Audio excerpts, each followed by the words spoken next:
নমস্কার, কেমন আছো সবাই? আশা করি সবাই ভালো আছো। আমি ডোনা, আমার এই ব্লগটিতে সকলকে স্বাগত জানাই।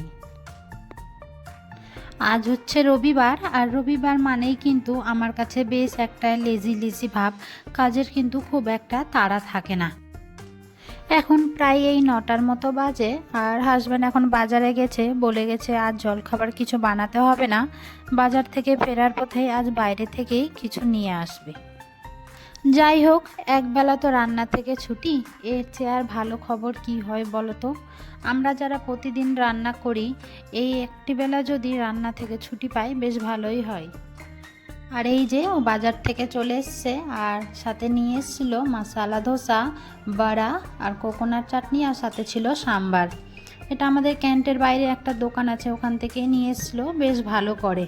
আর তার সাথে কিছু বাজারও নিয়ে এসেছিলো। আর এই যে দেখো, বাজারে আজ নিয়ে এসেছিলো একটা বেগুন ছিল, কয়েকটা ছিল করলা, আর গাজর, কিছুটা আলু, আর এই যে পেঁয়াজ, কাঁচা লঙ্কা। আর তার সাথে কিন্তু এই যে রবিবার মানে কিন্তু মাংস। তো এই হচ্ছে আজ আমাদের রবিবারের বাজার। ও জলখাবার খেয়ে অফিসে চলে গেছে, আর আমি আর ছেলেও এবার জলখাবারটা খেয়ে চলে এসেছি এবার রান্নাঘরে। আর রান্নাঘরে এসেই একদিকে ভাত বসিয়ে দিয়েছি, আর একদিকে আমি কিছুটা করলা ভেজে নিয়েছি। আর যতক্ষণ করলাটা ভাজছিলাম তার পাশে পাশে কিন্তু আমি এদিকে মাংসের সব জোগাড়ও করে নিয়েছি। এই যে কিছুটা পেঁয়াজ কুচিয়ে নিয়েছি, কিছুটা রসুন, আর রয়েছে কিছুটা আদা, আর আলু কয়েকটা কেটে নিয়েছি। আর এদিকে মাংসটাও কিন্তু আমি ভালো করে একদম ধুয়ে নিয়েছি। জানো তো, প্রতিদিন ভাবতে হয় যে আজ কি রান্না করব, বাট রবিবারে কিন্তু আমার এই কাজটা অনেকটা সহজ হয়ে যায়। কারণ রবিবার মানেই কিন্তু প্রায় বেশিরভাগ বাঙালি বাড়িতে মাংস মাস্ট।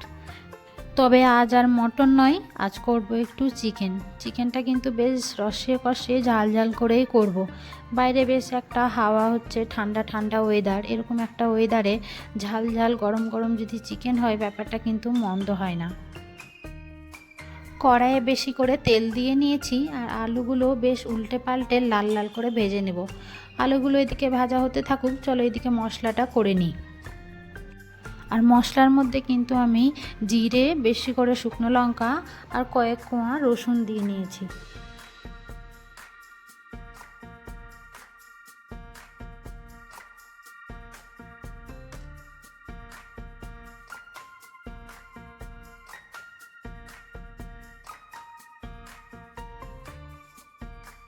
আর এই যে আমাদের মশলা বাটাও হয়ে গেছে, আর ওদিকে কিন্তু আমাদের আলুটাও প্রায় ভাজা হয়ে গেছে।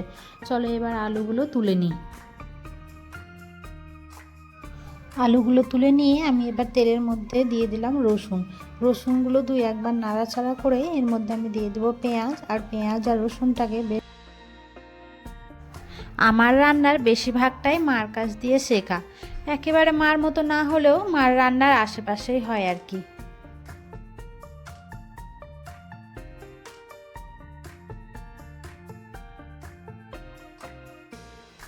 পেঁয়াজ রসুনটাও বেশ ভালো করে লাল করে ভেজে নিয়েছি।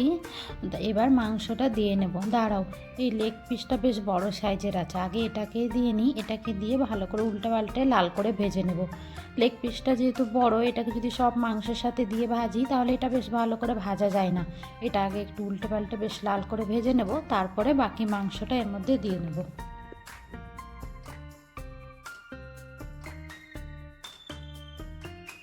লেগ পিসটা ভাজা হয়ে গেছে, চলো সব মাংসগুলো এর মধ্যে দিয়ে দিই। দিয়ে এটাকে বেশ কিছুক্ষণ ভালো করে ভাজবো, যতক্ষণ না মাংস থেকে তেলটা বেরিয়ে আসছে।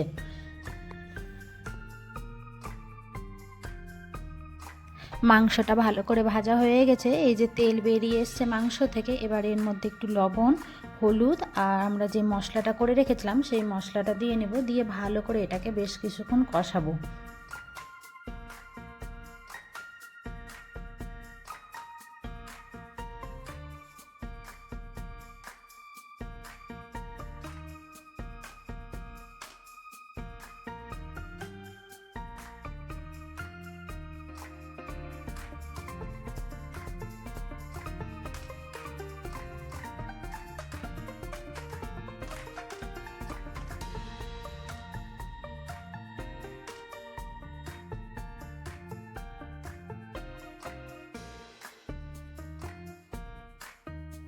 মশলা দিয়ে বেশ কয়েকবার নাড়াচাড়া করে মাংসটা ভালো করে কষিয়ে নিয়েছি। দেখো কেমন তেল বেরিয়ে এসছে মাংস থেকে। এবার যে আমরা আলুটা ভেজে রেখেছিলাম ওই আলুটা দিয়ে নেব।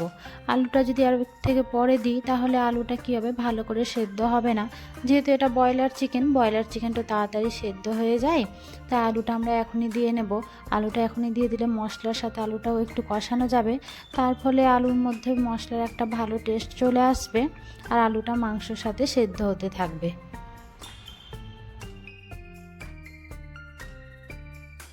এই যে মাংসের সাথে আলুটাকে বেশ ভালো করে কষিয়ে নিয়েছি। এবার আমি জল দিয়ে নেব। আর আমি কিন্তু জল দেওয়ার সময় আদা বাটাটা দিয়ে দিই। এই যে জল দেওয়ার সময় যদি আদা বাটাটা দিই তাহলে কি হয় বলো তো, এই যে মাংসের যে একটা আষ্টে গন্ধ থাকে সেই গন্ধটা আর আসে না, সুন্দর একটা আদার গন্ধ আসে আর মাংসের মধ্যেও কিন্তু একটা সুন্দর আদার টেস্ট পাওয়া যায়। তাই আমি জল দেওয়ার সময়ই আদাটা দিই। তোমরা যদি এভাবে না খেয়ে থাকো তো একবার খেয়ে দেখতে পারো। আর এখন কিন্তু আমি তেজপাতাটাও দিয়ে দেবো। আমি তেজপাতাটা আগে ফোড়নের সময় দিই না, কারণ মাংস যখন কষায় বা পেঁয়াজ ভাজি তখন বেশ তেল এদিক ওদিক ছিটিয়ে যায়। তাই জন্য আমি কি করি, এই যে জল দেওয়ার পর তেজপাতাটা দিই, তাহলে আর এই যে তেল এদিক ওদিক ছেটানো বা শরীরে ছিটে পড়ার আর ভয়টা থাকে না।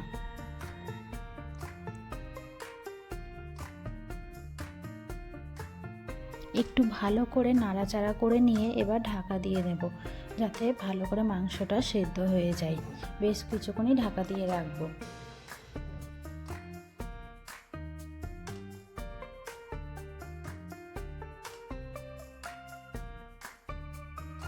চলো এবার দেখি মাংসটা কেমন কি সেদ্ধ হলো। হ্যাঁ, মাংসটা বেশ ভালো সেদ্ধ হয়ে গেছে, টকবক করে ফুটছে। মাংসটা ঝোলও আমি যতটা রাখতে চেয়েছিলাম ততটা হয়ে গেছে। চলো এবার এর মধ্যে একটু গরম মশলা দিয়ে নেব। এই যে আমি এই সানরাইজের গরম মশলাটা ব্যবহার করি। জানো তো এই গরম মশলাটা এখানে পাওয়া যায় না, এটা আমি যখন মালদা থেকে আসি তখনই নিয়ে আসি।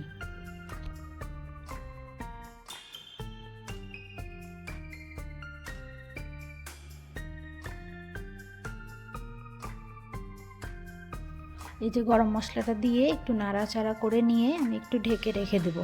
দিয়ে তারপরে একদম গরম গরমই সার্ভ করে নেব। যেহেতু চিকেন আর বাইরে একটা ঠান্ডা ঠান্ডা ওয়েদার তোমাদের বলেইছিলাম, তাই চলো গরম গরমই একদম সার্ভ করে নিই। আর এই যে দেখে নাও আজকের আমাদের থালাটা কেমন লাগছে। আর চলো আজকের ভিডিওটা এখানে শেষ করছি। যদি আমার ভিডিওটা তোমাদের ভালো লেগে থাকে তো একটি লাইক কমেন্ট শেয়ার অবশ্যই করিও।